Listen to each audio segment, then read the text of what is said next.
স্বাগতম জানাইছো Assamese factor অন্য এটা ভিডিঅ'লৈ। বন্ধুসকল, আমি শিয়াল বুলি ক'লে সচৰাচৰ সকলোৱে চিনি পাওঁ, কিন্তু এই শিয়ালৰ বিষয়ে আমি বহুতো কথা আজিলৈকে নজনা আছোঁ আৰু এই শিয়ালৰ নজনা কথা আজি এই ভিডিঅ'ত আলোচনা কৰিম।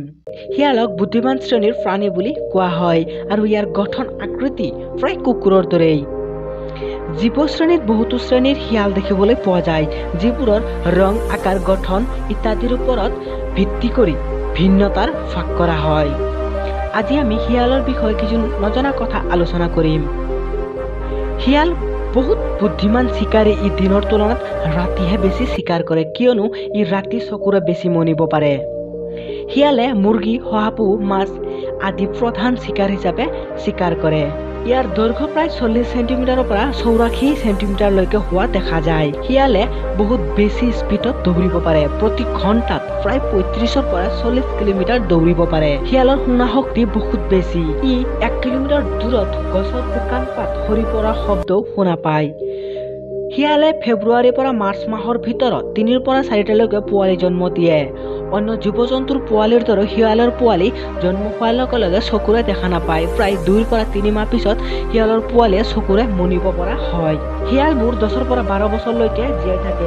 গোটেই বিশ্বত শিয়ালৰ 25টা প্ৰজাতি পোৱা যায়। শিয়ালৰ বাসস্থান হ'ল শহাপহু বা অন্য প্ৰাণীয়ে বনোৱা গুহা বা গাঁত। শিয়াল দলবদ্ধ হিচাপে থাকি ভাল নাপায় আৰু ই অকলে চিকাৰ কৰে। শিয়ালে মিলনৰ বাবে 28 ধৰণৰ শব্দ ওলাব পাৰে।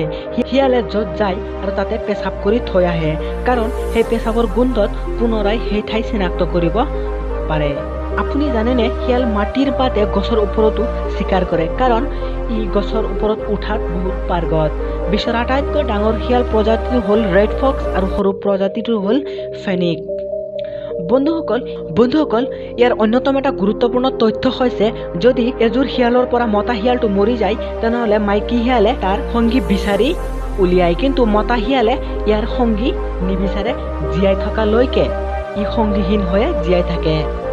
বন্ধুসকল, ভিডিঅ'টো চাই কেনে পালে? যদি ভাল পালে চেনেলটো নিশ্চয় ছাবস্ক্ৰাইব কৰিব, আগন্তুক ভিডিঅ'ৰ বাবে নটিফিকেশ্যন অল কৰি দিব আৰু কমেণ্ট বক্সত নিশ্চয় জনাব ভিডিঅ'টো চাই কেনে পালে।